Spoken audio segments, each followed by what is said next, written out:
आप सभी दर्शकों को मेरी ओर से बहुत बहुत नमस्कार। आज इस भाग में जो मैं आपको बताने जा रहा हूँ वह है आज एक सबसे बड़ा ज्वलंत मुद्दा। आए दिन आप टीवी पर ब्रेकिंग न्यूज़ की तरफ देखते हैं। क्या मौलाना साहब को धरती निकल गई या आसमान खा गया? रह के उसकी खबरें टीवी पर चलती रहती हैं। तो मैं चुनी हुई सरकारों के तमाम मुखियाओं से पूछना चाहता हूँ, चाहे वो प्रदेश की हो चाहे वो केंद्र की सरकार हो,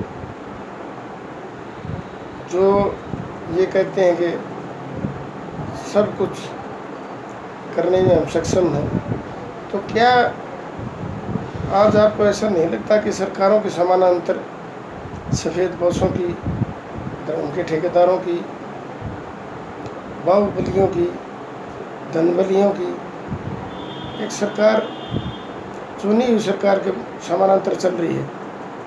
चाहे कहीं नक्सलवाद का मुद्दा हो, कहीं आतंकवाद का हो, कहीं घोटालों का हो, तो कहीं से सफ़ेदपोश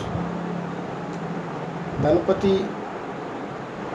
जो अपनी ताकत के बल पर सारे सिस्टम को, देश के सिस्टम को ऐसा तोड़ मरोड़ के रख देते हैं कि आम आदमी कुछ समझ ही नहीं पाता। तो मेरा तो ये कहना कि जब शुरू में मौलाना साहब जैसे बहुत से जो अपने आप को देश और सरकारों से बड़ा मानते हैं, तो क्या सरकार के पास ऐसा कोई खुफिया तंत्र नहीं जो ये बता सके कि कौन कहाँ बैठा क्या कर रहा है? देश विरोधी गतिविधि तो नहीं कर रहा, अगर कर रहा है तो उसको पर क्या लगाम लगाई जाए? सब कुछ जो भंडाफोड़ हो जाता है तो तमाम सारी पार्टियां फटाफट ऐसे लेने में लग जाती हैं जैसे उन्होंने किस समस्या के ऊपर कोई विजय पा ली हो। तो लॉकडाउन के चौथे चरण को आज लगभग 7-8 दिन हो चुके हैं, और जब से कोरोना महासंकट का पता चला है तो दिल्ली में बैठी सरकार और केंद्रीय सरकार बड़े बड़े दावे करती थी कि उसको पकड़ने के लिए चौथा नोटिस भेज दिया, कभी कुछ कर दिया, कभी उसको। अरे मैं ये पूछना चाहता हूँ, आप देश को चला रहे हैं या कोई वोट बैंक की खातिर? इतना जो देश को जिसने समस्या में डाल दिया, और वोट बैंक की खातिर आज भी पार्टियाँ उस पर, उसके गिरोबान पर हाथ डालने से संकोच कर रही हैं। काफ़ी सालों से ये एक ट्रेंड चला हुआ है कि कोई कुछ कर जाए, उसके गिरेबान पर हाथ डालने की किसी सरकार के आज तक हिम्मत नहीं हुई।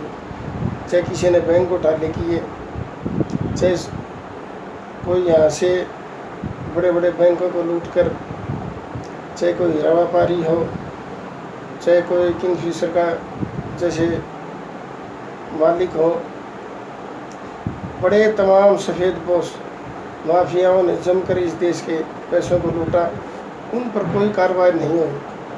फिर सफ़ेदपोश राजनेताओं ने जी भर के इस देश के धन को लूटा और विदेशों में जमा करा दिया। उसका मुद्दा भी बड़े ज़ोर शोर से उठा, काले धन को लाने का, लेकिन वो भी आज तक नहीं हो पाया। तब मैं इस संदेश के माध्यम से, इन विचारों के माध्यम से सरकार को ये बताना चाहता हूँ कि कहीं ना कहीं आपकी नाकामी है कि जो फर्श से उठकर कोई भी इंसान, और जब वो सरकार से भी बड़ा अपने आप को मानता, तो धीरे धीरे जो जो उसकी परवरिश होती गई, तो क्या सरकार आँख मूंदे बैठी रही? चाहे वह डॉन दाऊद का जिक्र हो, मौलाना साहब जैसे देश के साथ जिन्होंने इस महामारी को फैलाने में बड़ा रोल अदा किया, ऐसे जिन्होंने अपने कुकृत्य से कई बार देश का सिर शर्म से झुकाया, क्या सरकार उनका कुछ नहीं बिगाड़ सकती? क्या उनकी प्रॉपर्टी को सरकार सीज नहीं कर सकती? क्या उनके जो मत का प्रयोग है, जो वोट के अधिकार को ख़त्म नहीं कर सकती? क्या उनके पासपोर्ट के अधिकार को ख़त्म नहीं कर सकती? मैं तो ये कहता हूँ जितने भी माफिया हैं, चाहे वो कोई भी हो, आम आदमी के पैसे से जो धनपति बने हैं और जिन्होंने सरकार के समानांतर अपना रुतबा कायम रखा है, देश विरोधी ऐसे तत्वों के साथ सरकार, कानून तो बहुत है लेकिन कानून का अमली जामा पहनाए कौन? क्योंकि सभी पार्टियों का अपना एक ही मकसद है, कहीं मेरा वोट बैंक ना डिग जाए। तो मैं दोबारा फिर ये मोदी सरकार जी से और दिल्ली में बैठी आप सरकार से ये मेरा अनुरोध है कि मौलाना साहब जैसे देशद्रोही के गिरेबान पर आपका कब शिकंजा कसा जाएगा, कब उसको गिरफ्तार करके आप जेल में डालोगे, कब उसके कुकृत्यों का हिसाब होगा? वरना कई बार आम आदमी को ये महसूस होने लगता है कि शायद कानून गरीब के लिए है। गरीब आदमी या आम आदमी किसी को गिरफ्तार करना होता तो सरकार अब से पहले कई बार अपने पीठ थपथपा चुकी होती और उसको इतना बड़ा देशद्रोही बनाकर मीडिया में पेश किया जाता कि अगर ये नहीं पकड़ा जाता तो पता नहीं क्या हो जाता।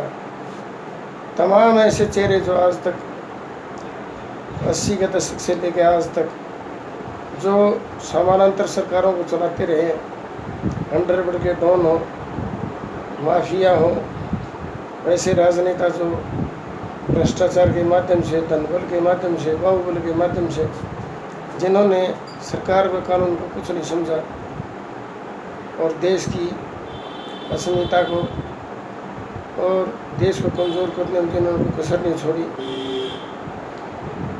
तो मेरा तो एक ही मोदी जी से, वो सभी सरकारों से अपील है कि जो भी ऐसे अराजक तत्व हैं जो देश व प्रदेश को कमज़ोर करते हैं, तो वो देश से तो बड़े नहीं हो सकते। उनके खिलाफ ऐसी सख्त से सख्त कानून की सज़ा का प्रावधान हो जिनके सुनने भर से और कोई ऐसा करने की हौसला ना करे, पुनरावृत्ति ना हो। तो मेरा तो यही कहना है कि आज तमाम सरकार के पास संसाधन है, आईबी है, खुफिया है, सीआईडी है। तो मेरा तो यही कहना आखिर में कि क्या अब तक जिस मौलाना साहब को केंद्र और दिल्ली की सरकार नहीं पकड़ पाई, शायद मौलाना साहब को या तो धरती खा गई या आसमान निकल गया, इससे तो ऐसा ही लगता है। तो मेरा इन विचारों के साथ आम जनता से यह अपील है कि भविष्य में जब भी आप किसी भी सरकार का, जनप्रतिनिधि का चयन करें, सोच समझकर देश हित में और जो देश को मजबूत कर सके, आपको अपना हक दिला सके, उनको चुनें। धन्यवाद।